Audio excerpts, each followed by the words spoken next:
नमस्कार, मैं नीलू Singh शिवब्रत Singh children academy से आपकी हिंदी अध्यापिका आज की इस ऑनलाइन कक्षा में पुनः आपका स्वागत करती हूं और आज एक नए शीर्षक के साथ पुनः आपके समक्ष उपस्थित हुए हैं। आपकी हिंदी की किताब वसंत भाग 2 से शीर्षक है मिठाई वाला। पाठ 5 है।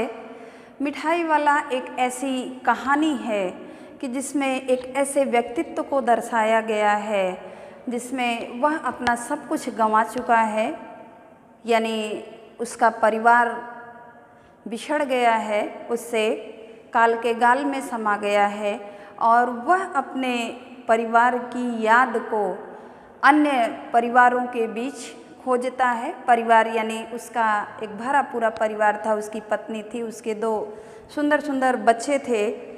तो वह अपने दुखों को भुलाने का प्रयत्न करता है और वह अपने उन बच्चों के स्वरूप को अन्य बच्चों के रूपों में खोजता रहता है। तो वह इसी क्रम में कभी मिठाई लेकर के, कभी खिलौने लेकर के, कभी मुरली लेकर के वह गांव-गांव, गलियों-गलियों में फेरी वाले का काम किया करता है।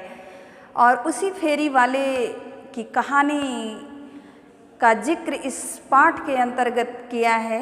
पाठ को लिखने वाले जो लेखक हैं भगवती प्रसाद वाजपेयी जी ने बड़े ही मार्मिक ढंग से उसकी इस व्यथा को अपनी लेखनी के माध्यम से आपके समक्ष प्रस्तुत किया है और उसमें उन्होंने बताया है, एक संदेश भी देना चाहा है कि अपने गमों को भुलाने का सबसे आसान तरीका है कि हम दूसरों को खुशियाँ और प्यार देना शुरू करें। दूसरों को प्यार और खुशियाँ बांटने से हमारा दुख कुछ कम ज़रूर हो जाता है और यही उपाय मिठाई वाला भी कर रहा है। वह अपने बच्चों की छवि को अन्य बच्चों में देखता है और उसे अपने आप को संतुष्टि मिलती है। तो कहानी से पहले हम कहानी शुरू करें कि उससे पहले हम पाठ के लेखक भगवती प्रसाद वाजपेयी जी के संक्षिप्त जीवन परिचय के बारे में जानते हैं कि उनका जन्म कहाँ हुआ था या उनकी अन्य रचनाएं कौन सी हैं। लेखक का जीवन परिचय।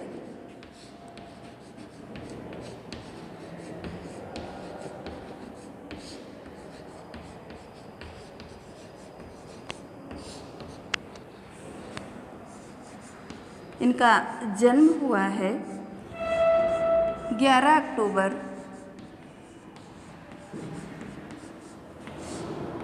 सन 1899 में। जन्म स्थान है इनका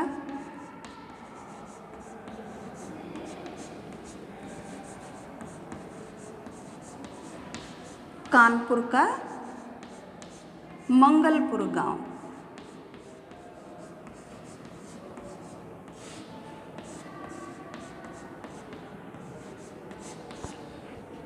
इनकी मृत्यु हुई है 8 मई सन 1973 में। इनकी कुछ प्रमुख रचनाएं हैं मधुपर्क, हिलोर,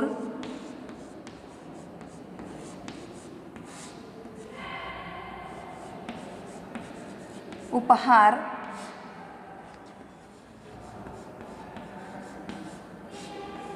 खाली बोतल, ओस की बूंद आदि।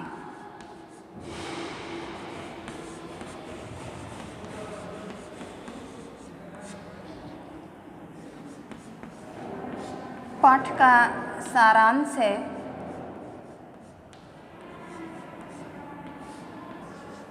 इस कहानी में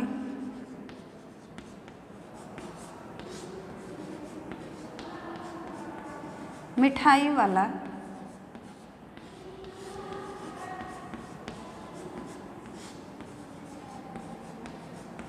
दूसरों को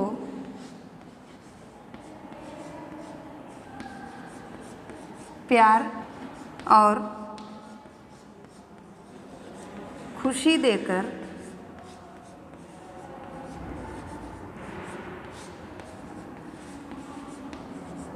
अपने दुख को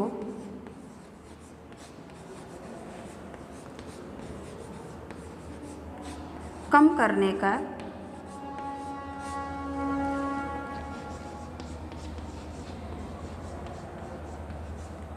प्रयास करता है। पाठ का सारांश है कि इस कहानी में मिठाई वाला दूसरों को प्यार और खुशी देकर अपने दुख को कम करने का प्रयास करता है और यह संदेश भी देता है कि दूसरों को प्यार और सुख देने से अपना दुख कुछ कम ज़रूर हो जाता है। तो हमें अपने समाज में सबके साथ मिलजुल कर रहना चाहिए, आपसी भाईचारे के साथ रहना चाहिए। हमें सबके सुख दुख में एक दूसरे के काम आना चाहिए। इस पाठ के द्वारा लेखक हमें यह संदेश भी देना चाहते हैं। पाठ में कुछ कठिन शब्द भी आए हैं। शब्दार्थ हैं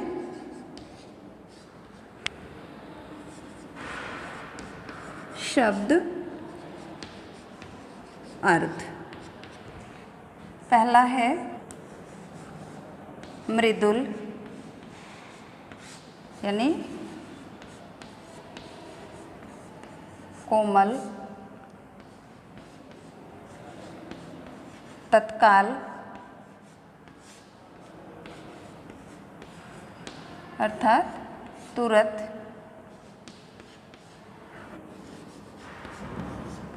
कोलाहल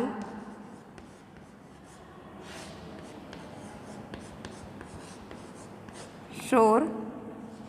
आठवां है अतिशय मतलब अत्यधिक।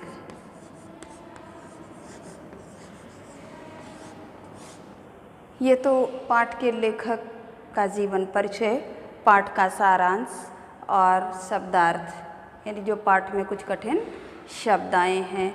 कहानी शुरू होती है एक फेरी वाले से। एक फेरी वाला गांव में आता है। गांव की गलियों में मधुर और ऊंची आवाज़ में वह पुकारता है कि बच्चों को बहलाने वाला खिलौने वाला आया है। वह कहता है गलियों में घूमते हुए कि बच्चों को बहलाने वाला खिलौने वाला आया है। उसकी आवाज़ इतनी मधुर है कि बच्चे क्या बड़े भी उससे प्रभावित हो जाते हैं। तो उस खिलौने वाले की आवाज़ सुन कर के बच्चे जहाँ जैसे जिस हाल में रहते हैं वो दौड़े भागे चले आते हैं और अपनी तोतली भाषा में खिलौने वाले से कहते हैं हम भी लेंगे, हम भी लेंगे, ये मेला है वो मेला है। ऐसी बच्चों की भाषा होती है।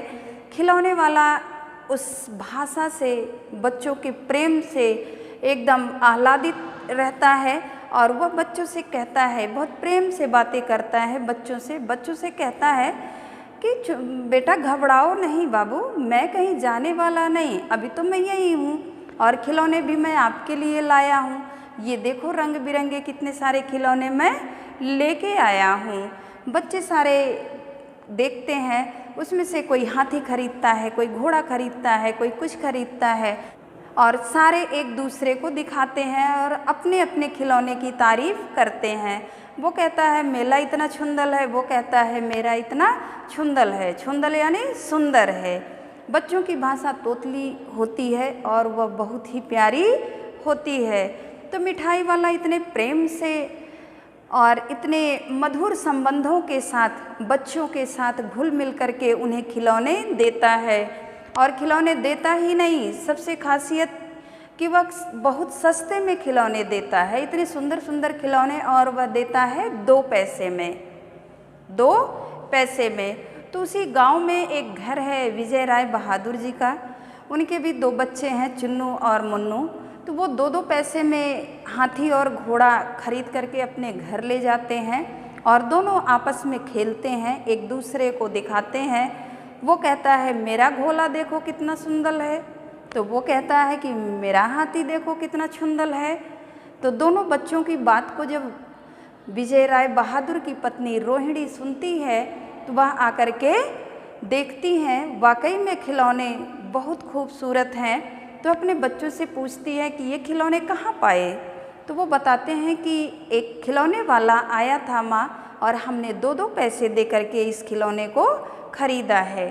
तो रोहिणी सोचती है कि खिलौने तो बहुत खूबसूरत हैं और सस्ते कितने दिए, वो कितना अच्छा फेरी वाला है, आखिर उसने इतने सस्ते खिलौने क्यों दिए। लेकिन ठीक है, बात आई गई और बीत गई। रोहिणी अपने कामों में लग गई और फिर उसने इस प्रश्न पर कभी विचार नहीं किया। कुछ समय के बाद, यानी कम से कम 6 महीने बाद, वही मधुर आवाज़ गलियों में फिर सुनाई देती है और वह आता है, गलियों में फेरी लगाता है और उसी मधुर आवाज़ के साथ कहता है कि बच्चों को बहलाने वाला मुरलिया वाला आया है। यानी इस बार वह खिलौने वाला क्या लेकर के आया है? मुरली लेकर के आया है। मुरली यानी बांसुरी, जो भगवान श्री कृष्ण बजाया करते थे। वह रंग बिरंगी मुरलियों के साथ गलियों में घूमता हुआ और मधुर आवाज़ लगाता हुआ कि बच्चों को बहलाने वाला मुरलिया वाला आया है। उसकी आवाज़ को सुन करके बच्चे जहाँ जैसे हैं वो सब भागते हैं कि मुरली वाला आया है, मुरली वाला आया है। तो आवाज़ चिरपरिचित लगती है। उस गांव गली के लोग भी कहते हैं कि भाई वाह, उस्ताद अगर कोई है मुरली बजाने वाला तो ये एक ही है। इतनी अच्छी मुरली बजाता है कि इसकी धुन सुनने के बाद तो जैसे लगता है कि सब कुछ भूल जाता है। तो उसमें से एक कहते हैं कि आवाज़ तो जानी पहचानी लगती है, जैसे ये पहले भी कभी कुछ बेचने आया था। यानी उस गांव गली के लोग आपस में उसकी आवाज़ की चर्चा करते हैं और उसकी आवाज़ से सभी प्रभावित होते हैं। तो एक कहते हैं कि भाई बजाता भी इतना बढ़िया है और सबसे विशेष जो बात है, मुरली भी दे रहा है वो भी इतनी सस्ती, इतनी अच्छी अच्छी मुरली, और 2-2 पैसे में, 3-3 पैसे में वो मुरली दे रहा है। लोग इधर उधर बात करते हुए अपना अपने कामों पे चले जाते हैं। बच्चे दौड़ते हुए आते हैं, फिर उस मुरली वाले को घेर लेते हैं। रोहिणी भी उस आवाज़ को सुनती है तो उसे भी आवाज़ चिरपरिचित महसूस होती है, जान पड़ती है। तो वह अपने पति से, जो उसी कमरे में बैठ कर के अखबार पढ़ रहे हैं, तो अपने पति से कहती है कि आप उस मुरली वाले को बुलाइए, उससे हम भी अपने बच्चों यानी चुन्नू मुन्नू जो उनके बच्चे हैं दोनों, उनके लिए मुरली ले लें। विजय राय बहादुर कुछ उत्तर दिए बिना अखबार हाथ में लिए उस मुरली वाले को बुलाते हैं कि वो मुरली वाले इधर आओ। वो आता है तो उससे पूछते हैं कि भाई कितने में दिए मुरली। तो मुरली वाला जवाब देता है कि बाबू वैसे तो 3 पैसे की देता हूँ, लेकिन आपको 2 पैसे में ही मुरली दे दूँगा। तो विजय राय जी जो हैं वो व्यंग्यपूर्ण मुस्कान बिखेरते हुए मन ही मन सोचते हैं। फिर इसके बाद कहते हैं उससे कि वाह, सबको तो ऐसे ही 2 पैसे में देते हो और मुझे जो है एहसान लाद रहे हो कि देना तो तुम्हारा काम है, और सबको ऐसे ही कह करके सबसे ऐसे ही कहते होंगे कि 3 पैसे में देता हूँ लेकिन आपको 2 में दूंगा, तो मेरे ऊपर एहसान क्यों लाद रहे हो जब 2 पैसे में ही मुरली देते हो। तो मुरली वाला कहता है कि बाबू ये तो भाई ग्राहकों का नियम है कि बेचने वाला, फेरी वाला या दुकानदार कितने भी सस्ते सामान को बेचे, लेकिन लेने वाले को वो हमेशा महंगा ही दिखाई देता है। तो राय बहादुर कहते हैं कि चलो ठीक है, कोई बात नहीं, मेरे पास तुमसे बहस करने का वक्त नहीं है। और वो 4 पैसे देते हैं मुरली वाले को और उससे 2 मुरली लेकर के घर में आ जाते हैं। तो रोहिणी सोचने लगती है, विचार करने लगती है, और उसके बच्चे चुन्नू मुन्नू मुरली लेकर के एकदम खुश हो जाते हैं। फिर रोहिणी अपने काम में लग जाती है। बात आई गई बीत जाती है। लेकिन कभी कभी उसकी आवाज़ रोहिणी के मन में ये आती है, और सबसे बड़ा जो प्रश्न उठता है रोहिणी के मन में वह ये उठता है कि वह इतनी मधुर आवाज़ और बच्चों से इतने प्रेम से घुला मिला रहता है, और सामान भी बेचता है अच्छा, ऊपर से इतने कम दामों में, आखिर उसे क्या फ़ायदा मिलता होगा। यानी रोहिणी के मन में ये प्रश्न बराबर चलता रहता है कि आखिर क्या बात है कि वो इतने कम में सामान बेचता है। लेकिन फिर वो अपने काम में लग जाती है, बात आई गई ख़त्म हो जाती है। फेरी वाला प्रतिदिन नहीं आता है, वो कुछ समय अंतराल के बाद ही गांव गलियों में आता है, फिर दूसरे गांव में चला जाता होगा। ऐसे धीरे धीरे करते करते 8 महीने बाद वह फिर वही चिरपरिचित आवाज़ सुनाई देती है और वह इस बार मिठाई लेकर के आता है। गलियों में घूमता है और उसी मधुर अंदाज से फिर आवाज़ लगाता है कि बच्चों को बहलाने फुसलाने वाला मिठाई वाला आया है। उसकी आवाज़ सुनकर के बच्चे फिर बेतहाशा दौड़ते हैं, जो जहाँ हैं जैसे हैं गिरते पड़ते उस मिठाई वाले के पास पहुँचते हैं। बेचते बेचते रोहिणी की गली का भी नंबर आता है, उस गली में भी फेरी वाला पहुँचता है और वहाँ भी वही आवाज़ लगाता है कि बच्चों को बहलाने वाला मिठाई वाला आया है। आवाज़ रोहिणी के कानों में पड़ती है। रोहिणी उस समय सर्दियों का मौसम है, छत पर बैठी है, अपने बाल सुखा रही थी। वो नीचे आती है और उस समय घर में उसके पति भी नहीं थे, उनकी एक दादी थी। वह अपनी दादी से कहती है कि दादी आप बाहर वाले कमरे में उस मिठाई वाले को बुलाइए, मैं उधर से पर्दे की ओट से आकर के मिठाई बच्चों के लिए लेती हूँ, सामने से कैसे आऊँ, कोई आ जाए। तो इसका मतलब है पर्दे की ओट से, यानी पर्दे के पीछे से। उस समय पर्दा प्रथा भी थी, घर की महिलाएं सामने नहीं आती थी। वैसे फेरी की परंपरा बादशाह अकबर ने ही चलाई थी कि जिससे बाज़ार में महिलाओं को न जाना पड़े और फेरी वाले घर घर आकर के सामान, जो आवश्यक चीज़ें हैं, महिलाओं की जो ज़रूरत की चीज़ें हैं, महिलाएं उसे अपने घर के अंदर रहते हुए ही खरीद सकें। तो इस प्रथा का चलन बादशाह अकबर के शासन में ही हुआ था। आज भी वो नियम चलता है, अक्सर अभी भी फेरी वाले आते हैं, लेकिन समय बदल गया है। अब तो पर्दे का कोई विशेष चलन नहीं रह गया है, महिलाएं भी बाज़ार जा सकती हैं और अपनी ज़रूरत की चीज़ें ले सकती हैं। दादी बुलाती हैं, मिठाई वाले इधर आओ। तो मिठाई वाला आता है, बोलता है कि हाँ माताजी, कितने पैसे की मिठाई लिए? माताजी ये मिठाइयाँ थोड़ी स्पेशल हैं, यानी दूसरे किस्म की हैं, बहुत अच्छी हैं, बच्चों के लिए भी बहुत अच्छी हैं, खट्टी मीठी हैं। और इसकी सबसे बड़ी विशेषता है कि ये चूसने से खांसी ठीक हो जाती है, ये मुंह में बहुत देर तक रहती हैं, बहुत जल्दी घुलती नहीं हैं। तो दादी ने पूछा कि भाई कितने के दिए? मिठाई वाला कहता है कि पैसे की 16 देता हूँ, यानी 1 पैसे में 16। तो दादी कहती हैं अरे भाई ये तो बड़ा महंगा दे रहे हो तुम, 1 पैसे की कम से कम 25 तो दो। तो मिठाई वाला कहता है कि नहीं माताजी, इतनी सस्ती नहीं है, इतने में तो हमारा बहुत नुकसान हो जाएगा। तो दादी बूढ़ी हैं, वो कहती हैं कि भाई मुझे बड़ा मोल भाव तो आता नहीं है, न 25 सही तो 20 ही दे दो। तो मिठाई वाला कुछ बोलता नहीं है, कहता है कि ठीक है माँ, आप ले लो, 1 रुपये की 20 ही ले लो। तब तक रोहिणी आ जाती है पर्दे के पीछे से। वो दादी से कहती है कि दादी इनसे पूछिए कि क्या ये इस गांव में इससे पहले भी आए थे? तो दादी पूछें कि उससे पहले मिठाई वाला रोहिणी के प्रश्न को सुन लेता है और जवाब देता है, कहता है कि हाँ, मैं इससे पहले खिलौने लेकर के आया था, फिर इसके बाद मुरली लेके आया था।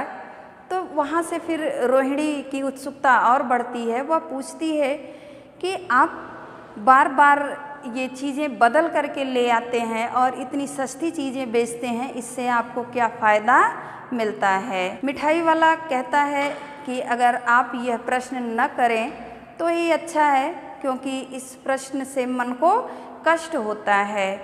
तो रोहिणी कहती है कि नहीं, मेरे मन में बहुत दिनों से यह उत्सुकता है, आपका हर्जा नहीं होने दूंगी। हर्जा यानी नुकसान, मैं आपसे और भी मिठाइयाँ ले लूँगी।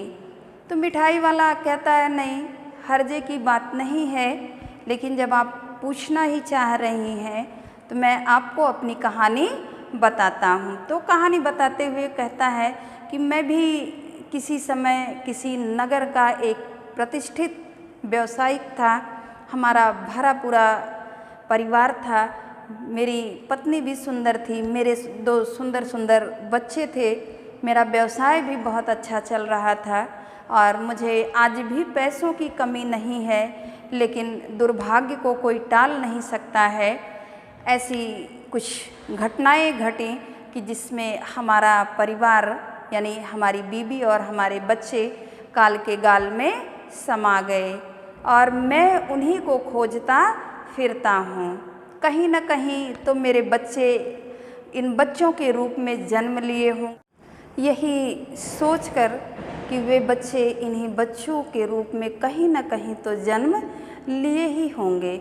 इतना कहते कहते मिठाई वाले की आंखें एकदम भर आई थीं, यानी उसकी आँखों में आंसू थे।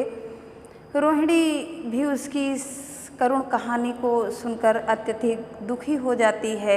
इतने में उसके बच्चे चुन्नू मुन्नू आ जाते हैं और वो कहते हैं मैं भी मिठाई लूँगा, मैं भी मिठाई लूँगा। मिठाई वाला कहता है कि बिल्कुल दूँगा बाबू, मैं तुम लोगों को भी मिठाई दूँगा। वह 2 पुड़ियों में मिठाई निकाल करके और दोनों बच्चों के हाथों में पकड़ाता है। पर्दे के पीछे से ही रोहिणी पैसे देती है उसको, लेकिन वह पैसे नहीं लेता है। अपनी डलिया उठा करके अपने सर पे रख लेता है और जाता है। तो रोहिणी कहती है कि पैसे ले लीजिए, तो वह कहता है कि नहीं, मैं ये पैसे नहीं लूँगा, मैंने ये मिठाई बच्चों को दी है, मैं इसके पैसे नहीं ले सकता। दादी कहती है नहीं नहीं, तू अपने पैसे लेते जा। तो वो मिठाई वाला कहता है कि नहीं दादी अम्मा, मैं अब इस मिठाई के पैसे नहीं लूँगा। और यह कहते हुए वह फिर गलियों में आगे निकल जाता है और धीरे धीरे उसकी आवाज़ धीमी पड़ती जाती है। वह फिर उसी प्रकार से कि बच्चों को बहलाने वाला मिठाई वाला आया है, इस तरह की आवाज़ लगाते हुए वह आगे बढ़ जाता है। रोहिणी स्तब्ध खड़ी होकर के उसकी कहानी के बारे में सोचती रहती है। तो लेखक ने इस कहानी के माध्यम से, इस पाठ के माध्यम से हम आप सभी लोगों को या पूरे समाज को यह संदेश देना चाहा है कि हमें सबके सुख दुख में समान भागीदार होना चाहिए। तो आप इस कहानी को ज़रूर पढ़िएगा, अपनी किताब से ज़रूर पढ़िएगा। कहानी बहुत भावुक है और कहानी पढ़ेंगे तो आपको कहानी बहुत अच्छी भी लगेगी, क्योंकि कहानी भाई सुख दुख की है, बच्चों की है, बच्चों की भाषा उसमें है और उसमें जो नैतिक मूल्य हमें मिलता है वो है परोपकार का, कि हमें परोपकार की भावना अपने मन में ज़रूर रखनी चाहिए। सिर्फ भावना ही नहीं, हमें परोपकार के लिए अग्रसर भी रहना चाहिए। इस वीडियो में आप अपने इस पाठ के बारे में पूरी जानकारी लेंगे और अपनी किताब को भी अपने साथ साथ जोड़े रखिएगा। किताब साथ रखेंगे तो आपको कठिन शब्दों के उच्चारण में भी आसानी होगी। तो आज के वीडियो में बस इतना ही। अगले वीडियो में हम पुनः आपसे मिलेंगे और इसी नई ऊर्जा और नए जोश के साथ कि आप भी एकदम ऊर्जावान मिलें और अपनी पढ़ाई पर बहुत ज़्यादा ध्यान दें, क्योंकि अवसर वैसे भी बड़ा बुरा चल रहा है कोविड की वजह से। तो आप पढ़ाई पर विशेष ध्यान दीजिए। फिर आज के लिए इतना ही, अगले वीडियो में फिर मिलेंगे, तब तक के लिए धन्यवाद।